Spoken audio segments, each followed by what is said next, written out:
Hey, it's BT with the BRNO GP report. Man, is it good to be back.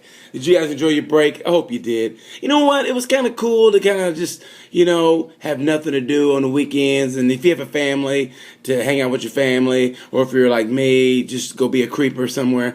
But so it was kind of cool in a way to sleep in, whatever. But man, GP is back. Let's get right to it. I got a 2-year-old coming any minute now. And when he gets here, it's going to be all over. So let's get it done. GP, the BRNO GP review. First, how we do Moto 3. Let me tell you something real quick. Like Moto 3, Johan Mir, you know what? He might be Moto GP ready. That kid has got it, man. Fanati is doing an incredible job. Fanati is racing his ass off, but he can't beat Mir. It's like Mir plays with him. I don't think I've ever seen it.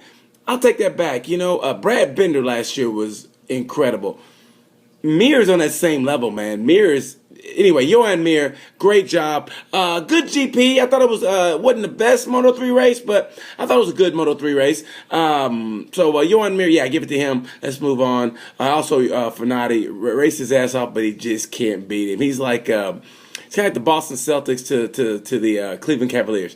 Just can't do it. Good team, can't do it. Move on. Moto 2. I'm going to call that race the Freddy Krueger race because it was a nightmare on Bruno Street. That's what for Franco Morbidelli and Mattia Passini. See, that guy, he's almost as old as Fanati. He probably remembers like racing against like Nieto. And by the way, God bless Nieto. Angel Nieto. That hurts. It really was. Man, I remember seeing that guy. I saw him in Jerez. And he was just so full of life, had a great smile, like he was enjoying life. Man, that hurts. So God bless that guy. I'm glad they renamed Jerez after, which is weird because that's where I very first saw him was in Jerez, and now they renamed the circuit after him. So God bless him and his family. Anyway, move on. Yeah. So it was a nightmare for Morbidelli and Passini. Honestly, but like I said, Passini, how old is Passini? 10 years before, I think he made pole, and then he made pole again, and he was going well, and then the rain came. Oh, and then had a 6-lap dash, and if you're next to Simone Corsi, you had to be like, oh, God, please, not Corsi. Corsi, how has Corsi not been penalized this year? That guy is a wrecking ball. He really is. Matter of fact, he's such a wrecking ball. He should have like Miley Cyrus sitting next to him, like being his umbrella girl. That's how much of a wrecking ball he is. And have like, he came in like a wrecking ball. Seriously, that's how much of just a distract. He's dangerous on the track. He ruined Dominique Gerder's qualifying. Anyway. I thought Moto 2 was good. Props to Tom Luthi. Luthi did the damn thing. Had a great start on the 6-lap dash. Props to Alex Marquez. What a great job. And poor Morbidelli. I don't know what happened to Franco. He got sucked up like a pot of gravy at a Weight Watchers convention. Seriously, that first one where everybody's not really all in, so they're like, gravy, and that's what happened to him. Franco, but he salvaged the points, and good for him. And props to Joe Roberts, the American who took Yanni Hernandez's place, and he got 10th in the wet. He and Remy Gardner did the damn thing. So good props to him. He's an American, so I'm going to be biased, obviously. But props to him, and props to Tom Luthi for doing the damn thing. Let's move on to MotoGP. The big dogs came. You know what? They can talk. And no offense to anybody like the Tech 3 teams, like Folger and the French guy, Zarco. Those guys, I love those guys, I really do. In the first half of the season, all the talk was Zarco. Then if you notice, Zarco talk has kind of calmed down a little bit. And the kind of Folger talk, I think with the second half of the season and the championship in the balance, the big dogs are coming out. And that's what showed here in Bruno. Marquez, from the get-go, Marquez was on it. He felt confident. He talked kind of cocky. Not cocky, but just talked confident like he was going to do it. I thought it was going to be a closer race with him and Danny. And let me tell you something. A flag to flag, or as I like to call it, Marquez sure win time. Marquez, I don't understand how in MotoGP, the F1 of motorcycle racing, how does a team not get it right? I feel so bad for Dovey. Dovey got 6. Dovey and Rossi, they both could have been on the podium. How do they get it that messed up? I mean, I don't know if you saw the video, all the Ducati engineers that gathered around like Lorenzo and Dovey, and it was their fault. I mean, what were they doing? Were they on Facebook? I mean, you come in for a bike change and it's not ready.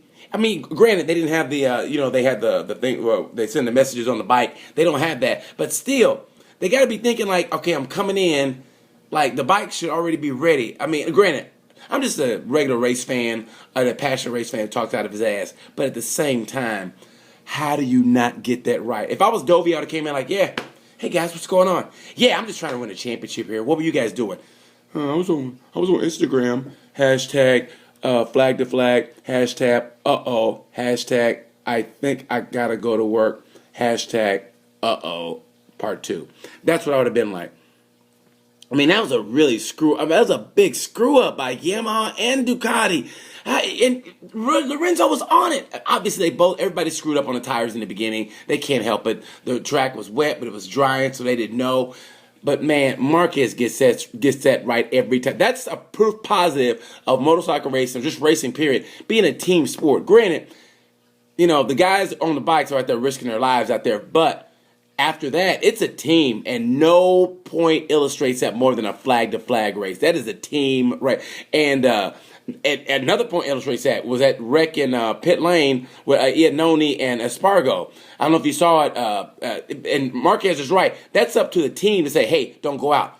I mean, what was Espargo's team doing? Yeah, you good, man. Come on out. Oh, damn. Oh, I hope he's okay. Nah, go ahead. You good. Damn. Hope we don't get in trouble. I mean, Espargo was running good. He gets docked 3 places. That's not his fault. That's not his fault. It's his team's fault. His team cost him. Espargo's team cost him. The Ducati factory riders.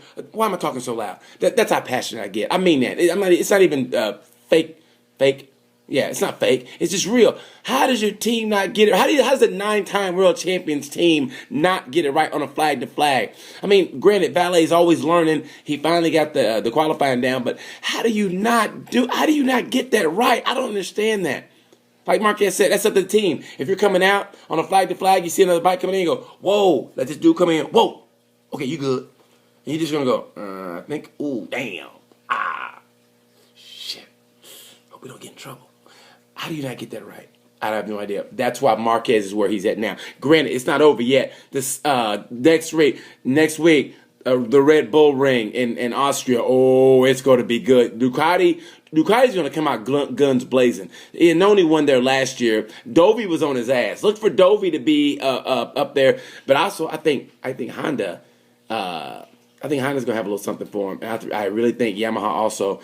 Like I said, the big dogs are coming out to play. I mean, it was great watching like the Folgers and the Zarcos and Petrucci, do what they do. But now that the championship is on the line now for the next 3 months, hey, big dogs, factory riders. That's what it's all about. I cannot wait. Rider of the race for Moto 3 goes to Aaron Canet. What Aaron Canet did was incredible. He almost got in a wreck. He almost got in a crash. I just got to watch NASCAR. He almost got in a crash. He was down at the low as in the 20s. He came back and got a podium. And on a wet track, he got a podium. That was incredible. Rider of the race, Moto 3 goes to Aaron Canet. Rider of the race, Moto 2 goes the American Joe Roberts. And if you don't like it, big deal. So what? That's an American. I'm an American. He came in his first race, and he gets a 10th. His first race, and he gets a 10th. Incredible. Good for you, Joe. And Rider of the race in MotoGP, I got to give it Marc Marquez. Like I said, no point illustrate that this is a team sport more than a flag to flag. His team did him right. The little hop over he does, and he was on it. I mean, he was losing positions. He almost crashed. He came in a lap early. I mean, granted, it is a matter. It's a matter of a trial and error. Remember, they screwed up in Australia. They almost cost them a championship. And Marquez, they learned from that, and they came out, and they're a stronger team for that. I want to see Ducati and Yamaha do better. I mean, God bless Maverick. Maverick was on it, but Rossi was coming. Rossi salvaged it and got a great 4th place. This championship is so close. It is great. I hope you guys are loving it like I'm loving it. And yeah, I think this is going to be the greatest championship ever. I think I just might go to Valencia. Maybe. I think it's going to be. It's going to come down to the last race of the season. I look forward to Dovey doing the damn thing in Spielberg at the Red Bull Ring. It's going to be great. Anyway, I hope you guys enjoyed the review. I really do. Like I said, if you didn't, I'm a little rusty, man. I was off for like a month and I didn't do anything. So hope you guys enjoyed it. Anyway, until then, I will talk to you from the Red Bull Ring in Spielberg, Austria. Until then, you know how we do it.